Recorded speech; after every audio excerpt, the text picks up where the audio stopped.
मी doctor Arun बडे, cardiologist आहे. Shivajirao heart care आणि माझं पूर्ण डेडिकेटेड कार्डियाक हॉस्पिटल आहे. Sorry for that delay sir. Me actually 7:30 वाजता इथे येऊन गेलो होतो, पण कोणी आलं नव्हतं आणि इमर्जन्सी पेशंट आला, मला जावं लागलं. तर आता तुम्ही जसं बघितलं की मी आता एक इमर्जन्सी पेशंट होतो, त्यासाठी मी इमर्जन्सी मध्ये गेलो. तर आपण आज सगळेजण इथे जमा झालो आहे त्याच्यासाठी की अशी इमर्जन्सी येऊच नये, तुम्हालाही नाही आणि मलाही नाही. Next slide. आता थोडक्यात हार्ट काय, आपल्या शरीरामध्ये तुम्ही बघितलं असेल तर सगळे दोन दोन ऑर्गन आहेत. 2 डोळे, ठीक आहे, 2 कान असतात, 2 किडनी असतात.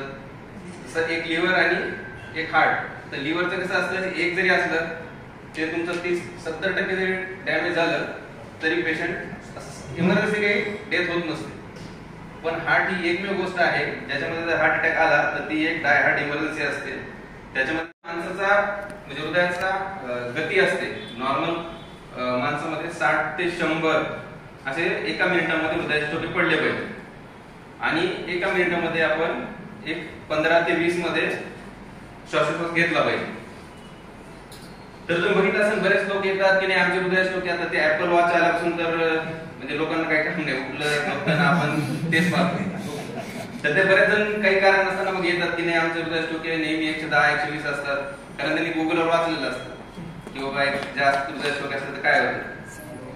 तर ओव्हरऑल हा ग्राफ आहे. थोडक्यात असं आहे, जेवढे तुमचे हृदयाचे ठोके मिनिटाला जास्त पडतात तेवढं त्याचं आयुष्य कमी असतं. म्हणजे हे माणसासाठी लागू पडत नाही एवढं एक्झॅक्ट. पण तुम्ही बघितलं आता उंदीर, उंदराचे हृदयाचे ठोके 200च्या आसपास असतात, 200-250. तर त्याची लाईफ कमी असते, ठीक आहे ना. हे लाईफ बघितलं असेल तुम्ही हे वर्षामध्ये, तर ते जास्तीत जास्त 1-4-5 वर्षे जगतात. तर त्याच्यामध्ये बघ माकड, आता तुम्ही कुत्र्याला बघितलं असेल, तुम्ही बघितलं श्वासोच्छ्वास घेताना कसं ते हा हा हा करत असत. म्हणजे मिनिटामध्ये कमीत कमी ते 40-45 श्वासोच्छ्वास घेतात. तर त्यांची लाईफ 20 वर्षापर्यंत असते.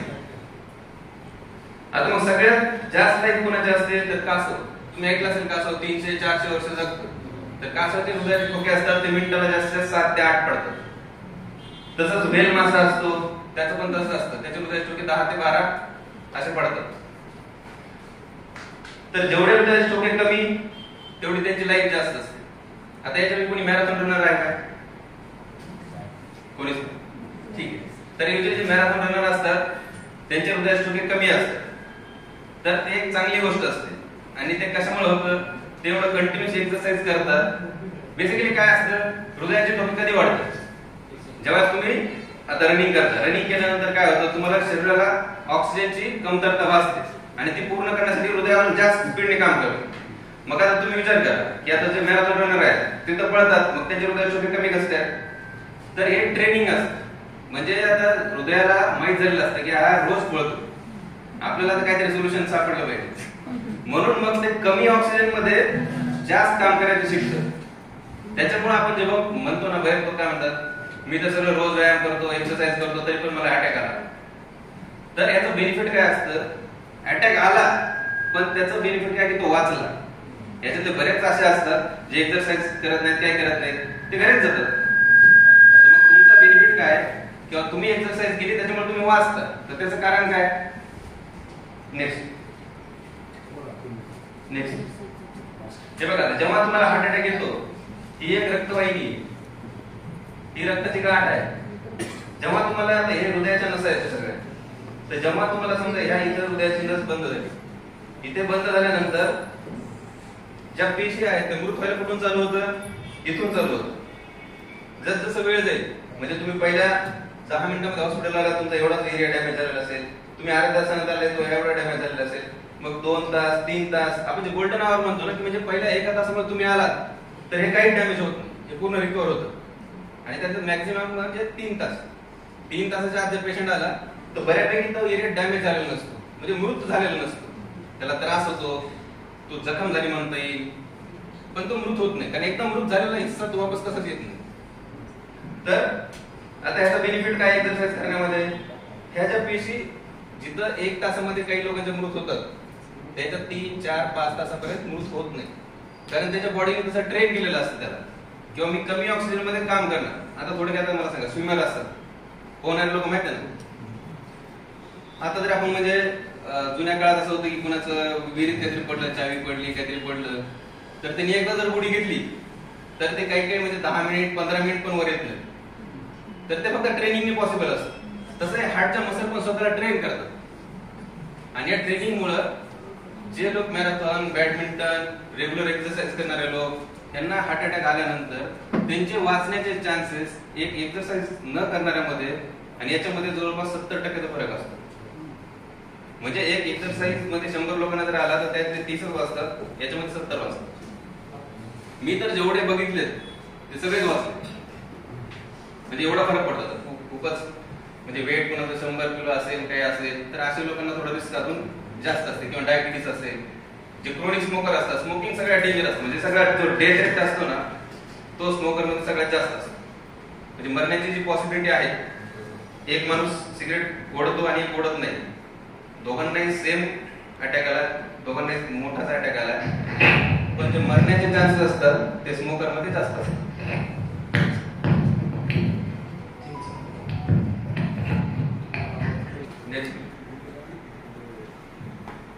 आता सुरुवात कशी होती, ही एक क्लीन व्हेसल आहे.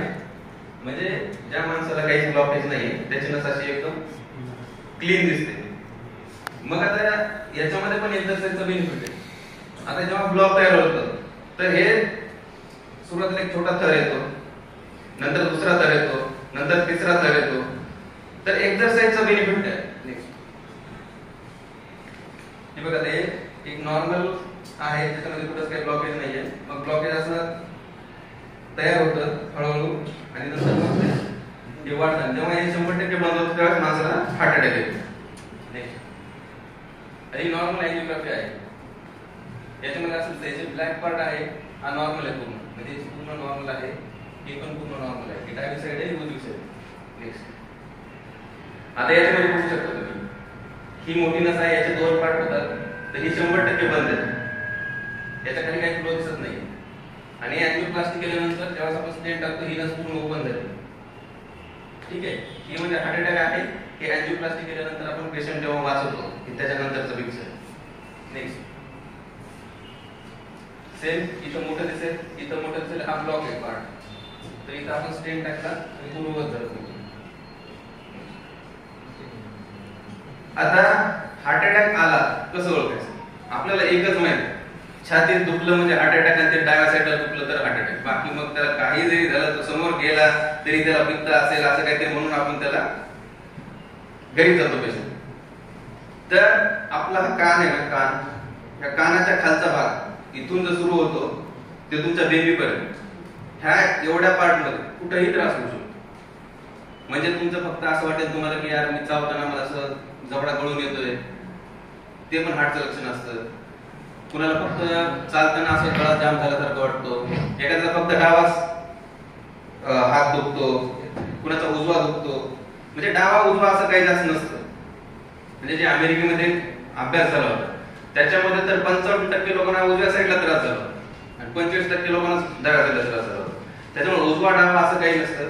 कधी कधी फक्त म्हणजे माझ्याकडे पेशंट आला होता की सकाळपासून म्हणजे असं 2 बोटं दुखतायत, मी किती चोळलं, मलम लावलं, काय झालं, काहीच होत नाही. ईसीजी केला तर एकदम मेजर हार्ट अटॅक होतो. माझ्याकडे पेशंट असा आला की दात दुखतात, म्हणजे पूर्ण रूट कॅनल 2-3 दात काढले, सगळ्या दाताचं रूट कॅनल झालं, पण काहीही फरक पडला नाही.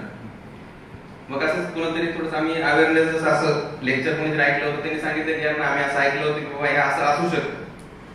त्यांनी आमच्याकडे पाठवलं, अँजिओग्राफी केली, 99% नस बंद होती. आम्ही जशी अँजिओप्लास्टी केली ते म्हणजे सर डॉक्टर तुम्ही काय जादू केली, म्हणजे मी कुठे नाही फिरलो, नुसतं तुम्ही 10 मिनिटांमध्ये स्टेंट टाकला आणि एकदम पूर्ण नॉर्मल झालं. आता पित्त जर म्हणलं 30% लोकांना हार्ट अटॅक असतो आणि ते पित्तावर नेतात आणि त्यातले बरेच लोक घरीच जातात. कारण कसं असतं, तुम्हाला सुरुवातीला हिंट असतं, कोणत्याही माणसाला आज आलं आणि लगेच हार्ट अटॅक आला 10 मिनिटात गेला असं होत नाही. त्याला आदल्या दिवशी थोडा त्रास झालेला असतो, त्यांनी तो इग्नोर केलेला असतो किंवा 2-3 पेन किलर खाल्लेले असतात. तर थोडक्यात कसं तुम्हाला माहित असतं, बऱ्याच गोष्टी आपल्याला माहित असतात किंवा मला किती वेळा पित्त होतं, माझं झाल्यानंतर गोळीने राहतं का. मग ज्या दिवशी तुम्हाला असं 2-3 एखादी टॅबलेट खाल्ली लगेच रिलीफ नाही होत, तर आपण जास्त डोकं नाही लावायचं. नाही तर नाही मी 2 गोळ्या खाल्ल्या, मी 3 खाल्ल्या, असं मनाने काही करून चालत नसतं. त्याच्यानंतर मग तुमच्या पाठीत दुखू शकतं, म्हणजे फक्त पाठीत जसं इथं समोरचा भाग आहे छातीचा तसं सेम पाठीमध्ये दुखू शकतं, अवघडल्यासारखं वाटतं. ह्याच्या सगळ्यामध्ये एक कॉमन गोष्ट असते ना की त्यावेळेस थोडंसं तुम्हाला घाबरल्यासारखं वाटतं, असं दाबायल्यासारखं जाणवतं की म्हणजे एक एखाद्या मिनिटासाठी तुम्हाला फिलिंग येते की यार काहीतरी वेगळं आहे, जातो काय की मी याच्यावर, म्हणजे अशी एक फिलिंग असते. आणि त्यावेळेस तुम्हाला नॉर्मल पेक्षा जर फिलिंग आली ना तर काही डोकं लावायचं नाही. एक इझी जर म्हणलं ना नॉर्मल तुम्ही असं जाताना हॉस्पिटलला, आता मला सांगा प्रत्येकाला बीपी असतो का? आपण बीपी चेक करतो कधी गेल्यावर? प्रत्येकाला शुगर असते का? पण आम्ही चेक करतो ना, कारण हे माहीत असतं की बाबा काही लोकांना हे निघू शकतं. तसंच एक ECG पण असा पार्ट आहे की तो केला गेला पाहिजे. आणि जर तुम्ही नसेल करत, गरज नाही तरी तुम्ही इन्सिस्ट करा की त्या ECG करून घ्या, कारण काही लागत नाही त्याला. कसं असतं ज्यावेळेस तुम्हाला हार्ट अटॅक आला त्यावेळेस तुम्ही म्हणता नाही डॉक्टर आता काय लागायचं लागू द्या, किती पैसे लागू द्या, पण कसं असतं त्यावेळेस वेळ आहे तो पण आम्ही काहीतरी करू शकतो. एकदा वेळ निघून गेली ना त्याच्यानंतर आम्ही पण जास्त काही करू शकतो. नेक्स्ट हे बघा, टिपिकल जो हार्ट अटॅक असतो ना तो या एरियामध्ये, आणि दुखता असं म्हणजे तिथं असं वाटतं कोणतरी आपल्या छातीवरून बसलंय किंवा दगड ठेवलाय, कोणतरी दाबतंय, अशी फिलिंग असते. तुमच्या फक्त डावा शोल्डर दुखू शकतो, जसं मी सांगितलं तुम्हाला बघा याच्यावरती 2 बोट आहेत ना, ह्या 2 बोटांमध्ये फक्त त्रास होऊ शकतो, वर कुठंच काय होत नाही. त्याच्यानंतर सापमध्ये येतं पित्त फक्त डेंबीच्या वरच्या भागामध्ये त्रास होतो. त्याच्यानंतर सापमध्ये फक्त जबडा दुखतो, म्हणजे काही लोकांना छातीत दुखतं आणि जबडा दुखतो, तसं नाही, काही लोकांना फक्त जबडा दुखतो, दुसरीकडे कुठंच काही त्रास नसतो. असं म्हणजे मी म्हणतो मी 10-20 पावलं चाललं किंवा 2 मधल्या चालली की मला एकदा आवडल्यासारखं हे हार्ट अटॅकची सुरुवातीचे लक्षण असतं. जसं पाठीत दुखणं, या एरियामध्ये जर तुम्हाला पाठीत दुखत असेल, म्हणजे आता मागे कोणतरी व्यापारी तुमच्या तिथे होते तर त्यांनी 2-3 दिवस ऑर्थोपेडिस्टकडे जाऊन ट्रीटमेंट घेतली, रिलीफ नाही, आणि मग ते ऑल ऑफ सडन आले त्यावेळेस ECG काढायचं त्यावेळेस एकदम कोलॅप्स होऊन जागेवर होते.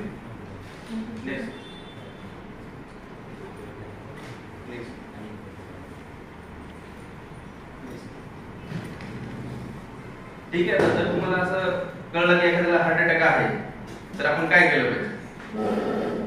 तर जेवढं होईल तेवढं ज्या सेंटरला कॅथ लॅब आहे किंवा तुम्हाला माहिती आहे तिथे अँजिओप्लास्टी होते ते सेंटर सगळ्यात पहिले जवळ करायचं, नाही तर आपण जाऊ ECG काढून बघू मग नंतर ठरवता येईल, मग याच्यात वेळ भरपूर जातो. याचं म्हणजे असं असतं की तुम्ही हॉस्पिटलमध्ये गेल्यानंतर तुमचा ECG काढल्यापासून पुढच्या 30 मिनिटांमध्ये 40 मिनिटांमध्ये तुमची अँजिओप्लास्टी व्हायला पाहिजे. एवढा फास्ट ती प्रोसेस, म्हणजे तेवढा एक मिनिट काउंट करत असतो. आपल्याला तिथे गेलं वाटतं डॉक्टर त्यामुळेच काही करायला घाबरायला लागलं, पण असं नसतं. ती वेळ तशी असते, कारण कसं असतं आता पेशंट आहेत तर आम्ही आमच्या टेबलवर घेतला, आम्ही तुम्हाला सांगितलं हार्ट अटॅक आहे, तुमचं पेशंट करून बोलत आलेला असतो मला दुखायला व्यवस्थित, तुम्हाला वाटतं नाही पेशंट ठीक आहे व्यवस्थित आहे, मग हार्ट अटॅक आहे शेवटी तिथं 1 मिनिटामध्ये पेशंट जातो. मग अचानक तो सिरियस होतो, सिरियस झाला कधी गेला, मग तुम्ही काय आमच्यावर असं असतं की नाही आमचा पेशंट तर चालत आला होता, काहीच नव्हतं, त्याला बोलत होता, तुमच्याकडे आला तुमच्यामुळे गेला नाही.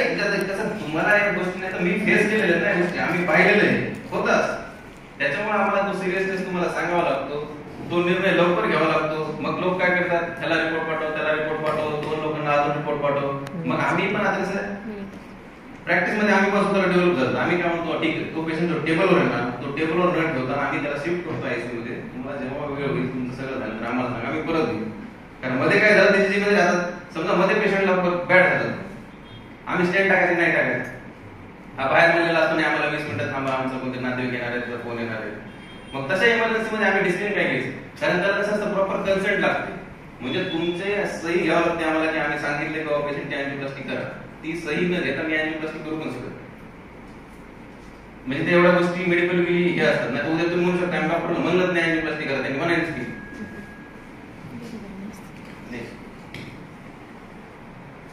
तर जगामध्ये सगळ्यात जास्त जे मृत्यूचं प्रमाण आहे सध्या ते हार्ट अटॅक मुळे आहे. म्हणजे 31% लोक, तुम्ही बघा 2005 आपण म्हणतो ना की अगोदर तर कधी एवढं हार्ट अटॅकचं प्रमाण नव्हतं, आम्ही कधी ऐकलं पण नाही, आजकालच चालू झालंय हार्ट अटॅक. म्हणजे डॉक्टरच म्हणतात कोणाचा हार्ट अटॅक आला, तर असं काही नसतं. तुम्ही बघा 2005 पासून म्हणजे ग्राफ म्हणजे किती फास्ट वगैरे वाढते. हे 2017 पर्यंत अजून पुढच्या 7-8 वर्षामध्ये हा ग्राफ फार पीकला गेला. नेक्स्ट ते बघा भारतामध्ये सगळ्यात जास्त मृत्यूचं प्रमाण हे हार्ट अटॅक आहे आणि याची वाढ म्हणजे 2005 पासून 15 ह्या 10 वर्षात 17% हार्ट अटॅकचं प्रमाण वाढले. बाकीचे जे आजार होते ना तुम्ही म्हणा निमोनिया डायरिया ते हे सगळं म्हणता ना ते मायनस मध्ये गेले बघा म्हणजे खूप कमी. तुम्ही ऐकलं का निमोनिया निघून गेलं म्हणून आज कारण त्याच्यामध्ये ट्रीटमेंट एवढी ऍडव्हान्स झाली आहे. लहान मुलांना आपण जे वॅक्सिन देतो त्याच्यामुळे पुढे जे निमोनिया डायरिया हे होतं ते होत नाही. आता हे सगळ्यात महत्वाचं म्हणजे की तुम्हाला हार्ट अटॅक येऊ नये यासाठी आपण काय केलं पाहिजे. त्याच्यात 2 प्रकार असतात मॉडिफायबल नॉन मॉडिफायबल. मॉडिफायबल म्हणजे काय किंवा तुम्ही काहीतरी बदल करू शकता याच्यात ठीक आहे ना. नॉन मॉडिफायबल म्हणजे काय याच्यात तुम्ही काहीच नाही करू शकता. म्हणजे तुमचं एज वाढत चाललंय तुम्ही ते काही कमी करू शकता का. तुम्ही 70 72 75 वर्षात झाले तुम्हाला रिस्क वाढलेलीच आहे ती तुम्ही कमी करू शकत नाही. माणसामध्ये हार्ट अटॅकचं प्रमाण जास्त असतं स्त्रियांमध्ये कमी असतं. तुम्ही तुमचा सेक्स नाही बदलू शकत म्हणजे हे ह्याला आपण चेंज नाही करू शकत. किंवा मग तुमची फॅमिली हिस्ट्री बाबा सुरुवातीपासून तुमच्या घरामध्ये हार्ट अटॅक वडिलांना आला मुलाला आला तर तुमची पण रिस्क तेवढ्याच पटीने वाढलेली असते. हे तुम्ही चेंज नाही करू शकत. आपल्याला भर कशावर द्यायचं याच्यामध्ये तर किती रिस्क फॅक्टर दे तर सगळ्यात डेंजर म्हणलं ना की फॉरमोस्ट स्मोकिंग. आता स्मोकिंग तर झालं पण कोणत्याही फॉर्म मध्ये तंबाखू खाणं हे रिस्कीच आहे ठीक आहे ना. लोक काय म्हणतात नाही आम्ही तंबाखू खात नाही फक्त ते मावा गुटखा खातो म्हणजे असं जसं त्यात आम्ही घेऊन आलेला आहे आम्ही मावा फक्त मावा खातो बाकी काय खात. त्याच्यानंतर शुगर. आता शुगरचे पेशंट आमच्याकडे असे येतात कधी कधी शुगर 300-400 असते त्याला कंट्रोल पाहिजे. डॉक्टर काय होत नाही कधी कधी आपले 500 असते.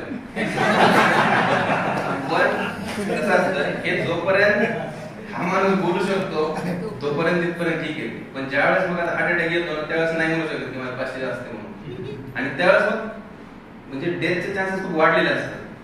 आता जसं मी सांगितलं ना शुगर कॅन्सर पेक्षा डेंजर आहे. तुम्हाला सांगायचं तात्पर्य शुगर कॅन्सर पेक्षा खतरनाक आहे. कसं तुम्हाला एखाद्या गोष्टीचा कॅन्सर झाला लिव्हरचा कॅन्सर झाला तुम्ही लिव्हरचा तेवढा पार्ट काढून टाकू शकता ठीक आहे. एक डोळा त्याला तुम्ही डोळा काढून टाकू शकता. तुम्हाला जबड्याचा कॅन्सर झाला अर्धा जबडा काढून टाकू शकता. शुगर मुळे झालेला खराब ऑर्गन तुम्ही काही केलं आणि काहीच करता येत नाही. एकदा शुगर मुळे तुमची किडनी खराब झाली तुम्हाला किडनी ट्रान्सप्लांट करावं लागतं ना डायलिसिस करावं लागतं.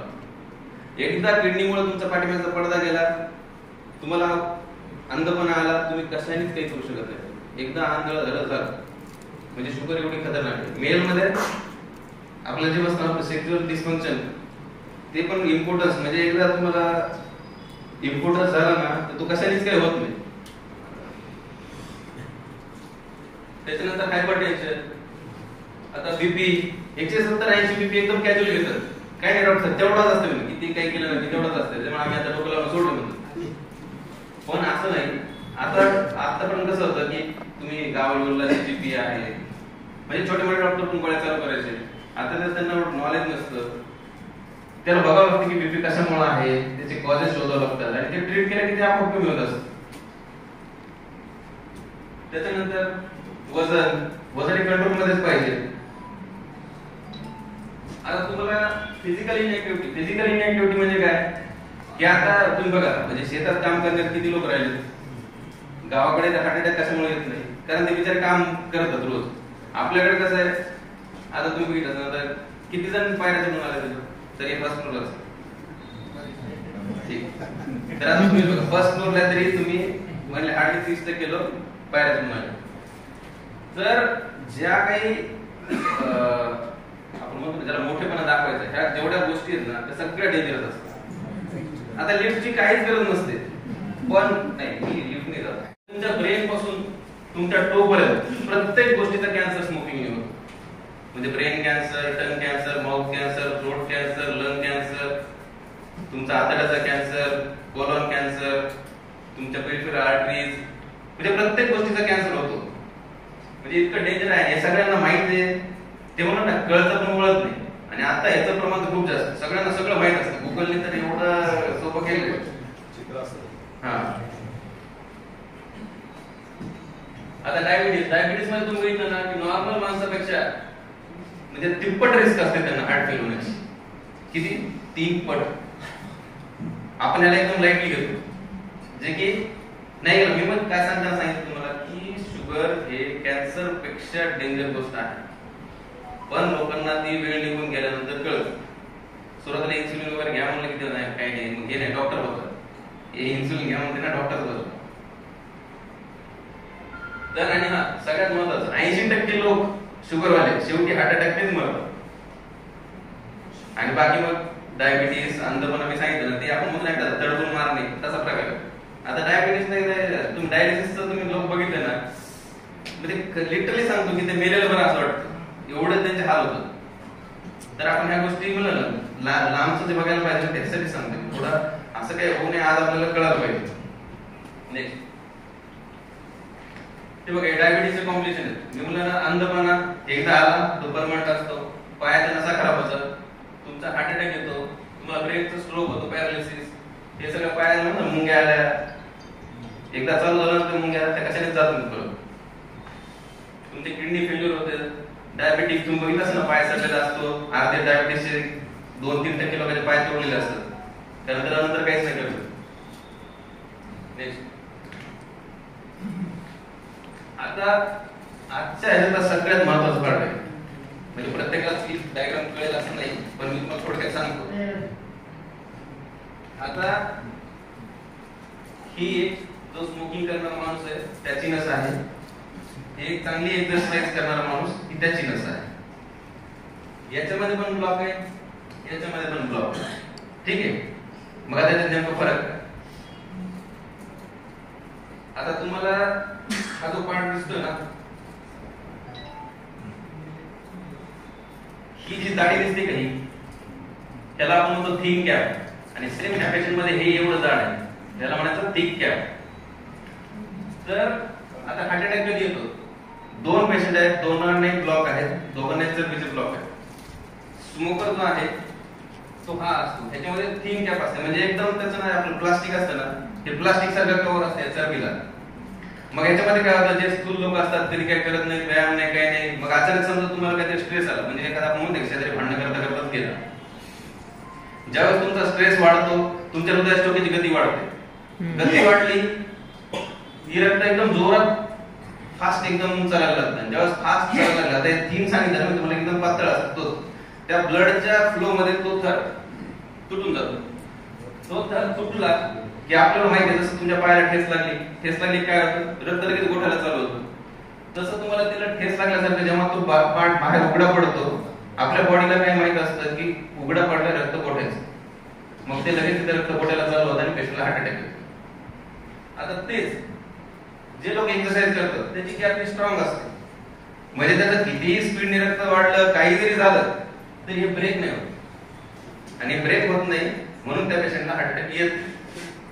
तर ओव्हरऑल सांगायचं रिझन हे की म्हणजे एखाद्या माणसाला, म्हणजे लोकांचं असं असतं ना, ते रोज करत असतो व्यायाम तरी त्याला आला, जाऊ द्या कशाला करायचं मग. असं नाही, ते वाचला ना हे त्याचा बेनिफिट. नेक्स्ट हे जे तुम्हाला सांगितलं, हे जो येलो पार्ट दिसतो ना, ही त्याची थिन गॅप असते. आणि तोच जर हेल्दी असेल तर त्याची एकदम थिक असते, जी की ब्रेक होत नाही लवकर. नेक्स्ट आता एक कोलेस्ट्रॉल मध्ये 2 प्रकार असतात, एक गुड कोलेस्ट्रॉल असतं, एक बॅड कोलेस्ट्रॉल असतं. नेक्स्ट आता बघा, गुड कोलेस्ट्रॉलचं काम काय आहे, जे काही खराब कोलेस्ट्रॉल येतं ते जे गुड आहे ते तुमचं खराब सगळ्यातून बाहेर काढायचं काम करतं. तर आपल्याला हे बॅलन्स करायचं असतं की तुमचं जे खराब कोलेस्ट्रॉल आहे त्याच्यासाठी गुड कोलेस्ट्रॉल त्याच्यासाठी पाहिजे असतं. तर गुड कोलेस्ट्रॉल बनतं कसं? आता तुम्ही पिझ्झा, बर्गर, तेलकट, भजे या सगळ्या काही गोष्टी हे बॅड कोलेस्ट्रॉल तयार करतात. आता गुड कोलेस्ट्रॉल कोण तयार करतं? तर गुड कोलेस्ट्रॉल फक्त आणि फक्त तुमची एक्सरसाइज हे गुड कोलेस्ट्रॉल तयार करतं, बाकी कशानेच गुड कोलेस्ट्रॉल वाढत नाही. त्याच्यामुळे आता मग तुम्ही किती जमा केले, आज जाऊन हिशोब लावा तुम्ही, आणि उद्यापासून पळायला चालू करा. नेक्स्ट ठीक आहे ना, गुड कोलेस्ट्रॉल जेवढं कमी तेवढं हार्ट अटॅकची रिस्क वाढते, कारण ते जमा होत जातं ना. मी सांगितलं ते जे खराब कोलेस्ट्रॉल ते काढायला कोणतरी पाहिजे ना, नाहीतर ते ठराव तर जमाच होत जाणार. नेक्स्ट, आता दुसरं हायपरटेन्शन. तर हायपरटेन्शन मध्ये काय होतं नेमकं, ही एक नॉर्मल रक्तवाहिनी आहे. तुम्ही ही जाडी बघितली ना, ही नॉर्मल आहे. हा हायपरटेन्शनचा पेशंट आहे. ह्याच्यामध्ये जी जाडी दिसते ना, याच्यापेक्षा ह्याच्यामध्ये जाडी जास्त. नेक्स्ट, ही नॉर्मल आहे. जसं जसं तुमचा बीपी अनकंट्रोल राहील तसं तसं तसं ही नस बारीक होत जाते. नेक्स्ट, आता हे बारीक होण्याचं महत्व काय. आता तुम्ही बघितलं, आपण जेव्हा कार वॉश करतो, म्हणजे आपण जेवढं त्याचा ल्युमेन समोरचा अंगठ्याने दाबू, जेवढं बारीक करू तेवढं ते जास्त स्पीडने जातं. बरोबर आहे. आपण आता काय सांगितलं, एखाद्याला स्ट्रेस आला की त्याचं रक्त एकदम स्पीडने वाढतं आणि ते जे काही कोलेस्ट्रॉलचं थर आहे ते एका झटक्यामध्ये तोडतं आणि पेशंटला हार्ट अटॅक. मग ह्याचं कशामुळे इम्पॉर्टन्स आहे की जसं तुमचा बीपी वाढेल तसं तुमची ती नस बारीक होते. जसं नस बारीक होते त्याच्यात रक्त प्रवाहाची जी स्पीड आहे ती नॉर्मल पेक्षा ट्रिपल होऊन जाते. मग त्याचा फोर्स पण तेवढा जास्त असतो. त्याच्यामुळे नॉर्मल माणसापेक्षा हार्ट अटॅक वाला पेशंट आहे त्याला हार्ट अटॅकचा धोका जास्त असतो. कारण हे बघा, तुम्ही जर सुरुवातीला अधिक म्हणलं बलून, हा बलून आहे, ह्याच्यामध्ये तुम्ही जर ठरवलं की पाणी भरायचं, आपण जे ककडी म्हणतो ना आपण उगा लांब असतो, त्याच्यामध्ये आपण जर पाणी भरलं एका लिमिट मध्ये बघितलं तुम्ही ते किती पण एक्सपांड होत होते आणि फार लेवल हे झाल्यानंतर ते ब्रेक होत. पण तोच तुम्ही एक पाईप घेतला, हार्ड पाईप, त्याला तुम्ही किती जरी ट्राय केला तर ते एक्सपांड होणार आहे का. मग त्याच्यामुळे काय, त्याच्यात जे मध्ये मटेरियल आहे ते पुश होतं. म्हणजे आता हा गंजलेला पाईप, हा ब्लॉक आहे. आता याला मी जर पलीकडून पाण्याने फोर्सने जर हे केलं तर काय होणार आहे, हे एक्सपांड होणार नाही. मग त्याच्यामध्ये जे काही अडथळा निर्माण आहे त्या अडथळ्याला ते बाहेर करणार, म्हणजे बाहेर प्रयत्न करणार. तर मग ते रप्चर होणार. रप्चर झालं की हार्ट अटॅक. म्हणजे एवढं ते गणित सोपं आहे पण आपल्याला समजणार नाही.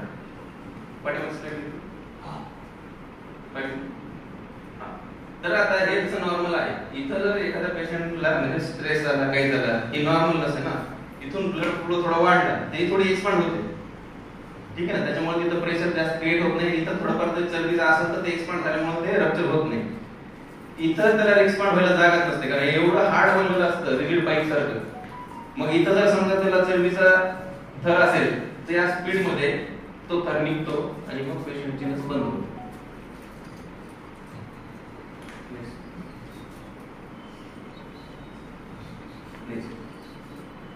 आता माणसाची जाडी कोणती धोकादायक असते तुम्ही बघितलं असाल ना. शाळेमध्ये जाणारी मुलं असतात ना, काही काही असतात एकदम लहानपणापासून सगळे गोलू मुलं असतात, म्हणजे त्यांचे हात पाय सगळे मोठे असतात. तर ओव्हरऑल ती जी ओबेसिटी असते ना त्याला आपण ऍपल शेप ओबेसिटी म्हणतो. आणि जे फिमेल मध्ये असतं ना ते बियर शेप ओबेसिटी असते. थोडक्यात काय की म्हणजे महिलांचा जो कमरेचा भाग असतो छोटा असतो, खालचा भाग मोठा असतो. आपल्या माणसाचं कसं बघितलं त्याचे कंबर छोटी असते ते असं तुमच्या तर ते जे असतं ना ते सगळ्यात धोकादायक असतं. म्हणजे हे मोजायचं कसं, तर तुम्ही बेंबीच्या लेवलला तुमची गरज मोजा, आपण त्याला गेअर म्हणतो तो, आणि तुमचा इथे खाड लागतं असं दाबल्यानंतर त्या लेवल त्याचा रेशो काढायचा असतो. नेक्स्ट नेक्स्ट नेक्स्ट तर हा रेशो असतो. तुम्हाला हिपला मोजायचं असतं आणि हा वेस्टला मोजायचं असतं. तर हा रेशो बघा, म्हणजे हा भाग वरचा असेल, हा भाग खालचा असेल, ठीक आहे. तर हा जेवढा कमी तेवढी तुम्हाला हार्टची रिस्क कमी, हे जेवढं वाढत जाईल तेवढी तुम्हाला रिस्क जास्त असते. मला लेस दॅन 0.9 म्हणजे कधी 1 पेक्षा कमी येईल, कधी येईल ते जेव्हा खालचा मोठा असेल वरचा छोटा असेल तर तो कमी येईल ना. तर फिमेल मध्ये तर ते ऑलरेडी रेशो कमी ठेवलेला असतो कारण त्याचं ऑलरेडी ते कमी असतं.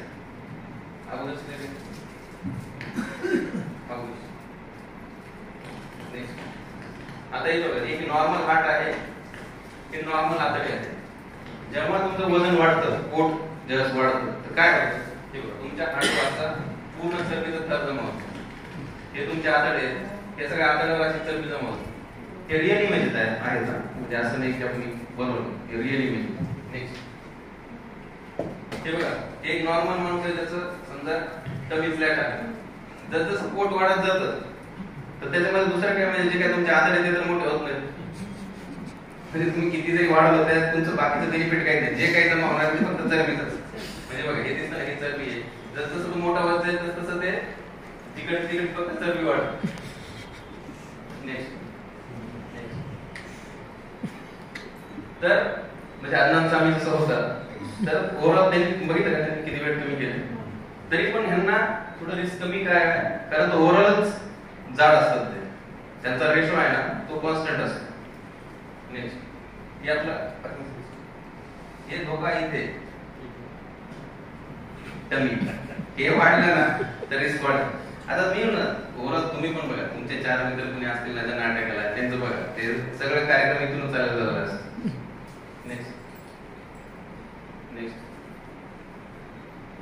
दारूचं कसं तुमचं ब्रेन तो सगळे ऑर्गन अफेक्ट होतात. नेक्स्ट आता बेसिकली तुम्ही खाण्यामध्ये काय खाल्लं पाहिजे, आपण ज्याला म्हणतो ना की गुड कोलेस्ट्रॉल कशामध्ये असतं, तर बऱ्यापैकी जसं तुम्ही आता हिरव्या पालेभाज्या झाल्या, फळं झाले, ड्राय फ्रुट्स झाले, त्याच्यानंतर हिरव्या पालेभाज्या, त्या सगळ्या ज्या आहेत त्याच्यामध्ये गुड कोलेस्ट्रॉल असतं. आता आपण तुम्ही माहित असेल ना, तुम्ही जेव्हा पोळ्या बनवता आपण काय करतो, चाळून घेतो, जे काही त्याचं उरतं ते फेकून देतो. ऍक्च्युअली जे काही सगळ्यात फायबर किंवा ज्या चांगल्या गोष्टी असतात ते त्याच्यामध्येच असतात, आपण तेच फेकून देतो. एक फायबर नावाची गोष्ट असते ना ती शरीराला खूप महत्वाची आहे, हार्टसाठी खूप चांगली गोष्ट असते ती. आता तुम्ही बघितलं बऱ्याच वेळेला कॉन्स्टिपेशन होतं, टॉयलेट होत नाही, संडास साफ होत नाही, त्याचं कारण हेच असतं. तुम्ही अर्ध्या गोष्टी मैद्याच्या खातात, जे काही त्याच्यातून फायबर जाणार असतं ते तुम्ही चाळून घेता, हिरव्या पालेभाज्या तुम्ही खात नाही, मग उरतच काय ना. तर ते कसं असतं, तुमचं स्टूल म्हणजे जे काही टॉयलेट आपण करतो ते बनण्यासाठी ते फायबर लागतं. ते फायबर काय करतं, ते पाणी धरून ठेवतं आणि ते पाणी धरून ठेवल्यामुळं त्याचा बल्ब बनत असतो. आता मी काय सांगितलं, जो दिखावा असतो ना तो धोकादायक असतो. हा सगळा दिखावा आहे. पिझ्झा खायचा कशासाठी, सेल्फी काढून पोस्ट करायचं. लिटरली सांगतो, आता मी म्हणलं ना पर्सनल गोष्टी, पण सुरुवातीला माझं लग्न झालं म्हणजे आठवड्याला 2दा पिझ्झा मी बायकोला सांगितले. आता एक्सरसाइजचे फायदे म्हणजे तुम्ही बघितलं का, आता तुम्हाला काही बोलतात त्यांचं एज अबोव 60 आहे त्यांना लक्षात येत असेल की म्हणजे आपण आता एखाद्या वेळेस मोबाईल तर एवढा आहे, ते मोबाईल डिमेन्शिया व्हायचं जे मेन रिझन आहे ना सध्या तेच. कारण मोबाईल तर कसं ते तुम्ही स्क्रीन पूर्ण असं स्क्रोल करत असताना ते मेंदूला सवय नसते. आपण कसं आता मला सांग पुस्तक कशामुळे वाचायचं असतं, त्याची ना आपल्याकडे इमेज असते, आपल्या डोक्यात असतं की लक्षात ठेवायचं, त्या माइंड सेटनी आपण वाचत असतो. जेव्हा तुम्ही मोबाईल बघता ना, आता मुन्नी बदनाम हुई एकदा बघितल्यानंतर दुसरे 10 गाणे वेगळे येतात, त्याच्यामुळे ते मुन्नी विसरून जातो आपण. तर ते माइंडला तुमच्या ती सवय लागली असतात. ते जे लहान मुलांना आता आपण मोबाईल देतो ना, त्यांना तुम्ही बघा स्कूल परफॉर्मन्स बाकीच्या गोष्टीच्या कमी होतात, त्याचं रिझन हे त्यांचं अटेन्शनच नाही राहत, कारण सवयच नाही ना. तुम्ही एक किती म्हणून मोबाईल मध्ये तुम्ही जर अर्धा तास 1 तास बघा, 1 तास 10 तास बघा, तुम्ही त्याला लिमिटच नाही ना. म्हणजे असं काही झालं का स्क्रोल बंद झालं बस झालं, आणि त्याच्यामध्ये तुम्हाला लक्षात म्हणजे 2 तास कधी निघून जातात कळत सुद्धा नाही. ऑप्शन जास्त, चॅनल बदलायचं. चॅनल काय मी म्हणलं ना, चॅनल बदलायची सुद्धा गरज नाही, स्क्रोल करता. त्याच्यामुळे तुमच्या माइंडला लक्षात ठेवायची सवयच राहिलेली नाही. त्याच्यामुळे तुम्ही बघितलं आता मला मी 10 मिनिटं पूर्वी सर काहीतरी बोललेले असतात, मी विसरून जातो. नंतर काहीतरी कुणीतरी म्हणल्यानंतर हो यार मी त्यांना बोललो. आता मोबाईल मध्ये मी सांगितलं ना, मोबाईलचं मी कोणाचं नाव काय सेव्ह केलंय हे सुद्धा लक्षात राहिलं लिटरली. आणि माझ्यासोबत होतंय, बाकी एजेड लोकांचं तर म्हणजे अवघड आहे. तर मोबाईल मिनिमम स्क्रीन टाइम पाहिजे, मुलांना तर द्यायलाच नाही पाहिजे. नेक्स्ट आता जसं मी सांगितलं ना, स्ट्रेस सगळ्यात खराब गोष्ट असते. आता म्हणजे एक्सरसाइजचं इम्पॉर्टन्स काय सांगतो तुम्ही मला, स्ट्रेस काय. आता तुम्ही मला सांगा एक्झाम किंवा तुमचं काहीतरी मोठं काम आहे त्यावेळेस तुम्ही बघितलं असेल तर जर येतो प्रत्येकाला, म्हणजे आयुष्यात 10 वेळेस तर आलाच असेल. आता तर जर म्हणजे काय, जर हे इन्फेक्शन एक व्हायरल इन्फेक्शन आहे आणि ते कशामुळे होतं, ज्या माणसाची प्रतिकार शक्ती कमी आहे त्या माणसाला ते होतं. आता HIV काय, HIV हा काय म्हणजे त्याच्याने माणूस मरत नाही. इम्युनो डेफिशियन्सी डिसीज आहे, म्हणजे तुमच्या शरीराची जी इम्युनिटी प्रतिकारशक्ती ते पूर्ण कमी करत आणि त्याच्यामुळे हे 10 इन्फेक्शन होतात आणि त्या 10 इन्फेक्शनमुळे तो माणूस मरत असतो. तर तुम्ही बघा की एक्झामचा स्ट्रेस जर असेल तर तुम्हाला एक व्हायरसचं इन्फेक्शन होतं, म्हणजे तुमची इम्युनिटी त्या स्ट्रेसमुळे किती कमी होत असेल. म्हणजे HIV एड्स मध्ये जे इन्फेक्शन होतं ते तुम्हाला होतं, म्हणजे तुमची इम्युनिटी ती किती ड्रॉप झालेली असते त्यावेळेस. मग तुम्ही किती स्ट्रेस घेता विचार करा, म्हणजे असे किती वेळेस तुमची इम्युनिटी कमी होत असेल आणि त्या शरीराला किती डॅमेज होत असेल. तर हे आपण म्हणतो हा डॅमेज पार्ट झाला. मग आता तुमचं डॅमेज रोज होतं, रोज कितीतरी स्ट्रेस आहे ना तुम्हाला. आपल्याला बिझनेसचा स्ट्रेस असतो, बायकोचा स्ट्रेस असतो,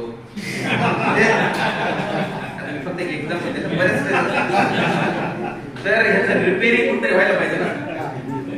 तर रिपेअरिंग फक्त एक्सरसाइज करतो आणि म्हणून एक्सरसाइज करायची. जे दिवसभराचा आपला स्ट्रेस आहे तो दुसऱ्या दिवशी तुम्ही एक्सरसाइज करता, थोडक्यात तुमचा रिकामा झालेला ज्ञान तुम्ही एक्सरसाइज करता आणि तो दिवसभर तुम्ही वापरता.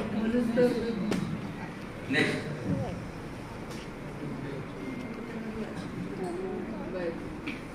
बघा स्ट्रेसमुळे काय काय होतं. मी सांगितलं तुम्हाला हार्ट अटॅक इमर्जन्सी तुम्ही बघितलं ना. आता इमोशन अशी गोष्ट असते ना तुमचं ते, म्हणजे तुम्ही हॅपी असा एकदम म्हणून आपण म्हणतो ना, नाही त्याला हर्षोल्लास झाला गेला, हा हर्षवायचं, म्हणजे खूप जास्त इमोशन कोणतंही असू दे ते हानिकारक असतं. म्हणजे एखाद्याला स्ट्रेस दुःख झालं आणि एखाद्याला खूप आनंद झाला तरी दोघंही हार्ट अटॅकिंग जाऊ शकतो. त्याच्यामुळे जास्त खुशी नाही.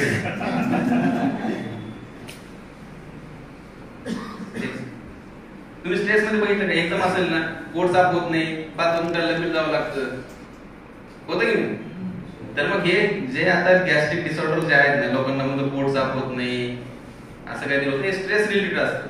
ते तुम्हाला लक्षात येईल की ज्या दिवशी म्हणजे खूप जास्त स्ट्रेस असतो ना त्या दिवशी आपल्याला ते वाढत तर असते एखाद्याचं नॉर्मल असेल. आता स्ट्रेसमुळे काय काय होतं बऱ्याच वेळेस असं असतं की नाही डोकं दुखायला लागलंय, नेहमीच डोकं दुखायला लागलं. आता आमच्याकडे असे पेशंट येतात ज्यांना खोदून विचारलं ना की मग ते कुठतरी सांगतात थोडंसं नाही हो थोडंसं ताणच आहे, पोरगीच पळून गेली किंवा असं काहीतरी, म्हणजे काही ना काही स्ट्रेस असतो त्यांना. आणि ज्यावेळेस मग त्यांना थोडंसं काउन्सिलिंग केली, थोडं ट्रीटमेंट दिली तर ते बेटर होतं. आता उगाच बघा हे फिमेल लेडीज मध्ये फार कॉमन असतं, उगाच मानपाट दुखते, नेहमीच थकल्यासारखं वाटतं, कामच नाही करावं वाटतं, नुसतं झोपूनच राहावं वाटतं, ते सगळं स्ट्रेस रिलेटेड असतं. ऍसिडिटी वाढते.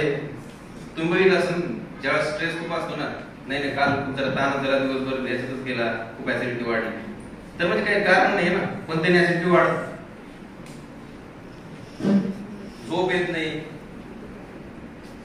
आता तुम्हाला स्ट्रेसमुळे बघताय ब्रिदिंग वाढते. मी आपण सांगितलं ना की जसं हार्ट अटॅक असं ब्रिदिंग जास्त तुम्ही बघितलं ना, त्याला म्हणजे एवढं कधी एखादा माणूस रागात असतो की त्याला बोलता येत नाही कम्प्लीट सेंटेन्स, एवढं त्याचं म्हणजे श्वास घ्यायची गती वाढलेली असते, ती सुद्धा हानिकारक असते. नेक्स्ट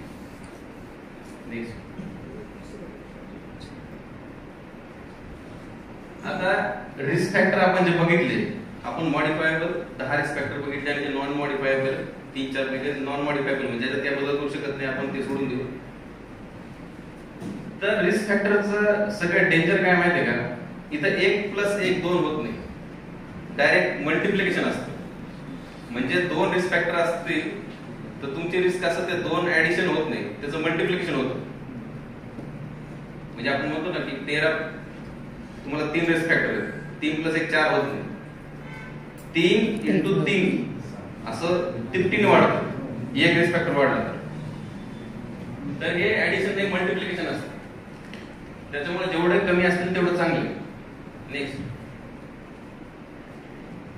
मग आता थोडक्यात होप सोडायला नाही पाहिजे की असं नाही म्हणायचं की आता करून काय उपयोग, आता काय काय होणार नाही आपल्याला, असं काही नाही. तुम्ही रोज एक 15 मिनिटापासून जरी चालायला चालू केलं तरी तो बेनिफिटच असतो. आणि सगळ्यात महत्त्वाचं सांगतो एक्सरसाइज. इथे बरेच जण एक्सरसाइज करत असतील पण किती जण त्यात टाइमपास करतात आणि किती जण ऍक्च्युअली एक्सरसाइज करत सांगतो. जर तुम्ही फक्त गप्पा मारत चालत असाल तर तुमच्या एक्सरसाइजला काही फायदा नसतो, म्हणजे बिलकुल नाही. आता मी म्हणाल मी काय दुश्मन नाही लेडीजचा, पण म्हणजे जे गप्पा मारत फिरण्याचं प्रमाण आहे ते फिमेल मध्ये जास्त असतं. म्हणजे 2-3 जण फिरायला गेले की मस्त सकाळचं काल काय झालं तरी एवढ्यापर्यंत सगळं डिटेल्स अपडेट देतात. तर फक्त तोंड बंद ठेवायचं असतं एक्सरसाइज करताना, आणि ऍटलिस्ट कंटिन्युअस 45 मिनिट एक्सरसाइज झाली पाहिजे. त्यातले 30 मिनिट ही नॉन स्टॉप पाहिजे, म्हणजे त्यामध्ये ब्रेक घ्यायचा नसतो. म्हणजे थोडक्यात तुम्हाला जर घाम नाही आला ना व्यायाम करताना तर तुमच्या एक्सरसाइजला काही वेळ नसतं. तुमचे जो हृदयाचे ठोके आहेत ते 100 पेक्षा जास्त झाले पाहिजे. ते जर होत नसतील तर तुमच्या एक्सरसाइजचा काही फायदा नाही. त्याच्यामुळे होप सोडून देऊ नका, त्याचा काही ना काही फायदाच होतो. नेक्स्ट, आणि सगळ्यात महत्वाचं जे हार्ट आहे म्हणजे डिसीज आहे प्रिव्हेंटेबल. म्हणजे मी जर सांगितलं ना की एखाद्याला हार्ट डिसीज होऊ नये म्हणून आपण त्याची रोकथाम करू शकतो, हे म्हणजे देवाने दिलेलं वरदान म्हणायला हरकत.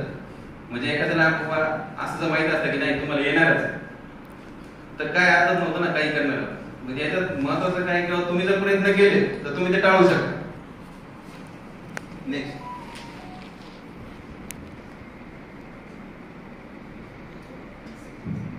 तर आपण आता तुम्हाला वाटतं तर काय केलं पाहिजे, की आता मी जसं 10 रिस्क फॅक्टर सांगितले ना ते तुम्ही एकदा जाऊन परत रिव्ह्यू करा की आपण काय करायला पाहिजे म्हणजे आपल्याला हार्टचा आजार होणार. आणि हे सगळ्यांना माहित असणं फार आवश्यक आहे. म्हणजे बेसिक आता इथं जे आपण लेक्चर जे ठेवलं त्याचा पर्पज एवढाच आहे की तुम्ही हा मेसेज म्हणजे तुम्ही घ्या आणि लोकांना वाटा.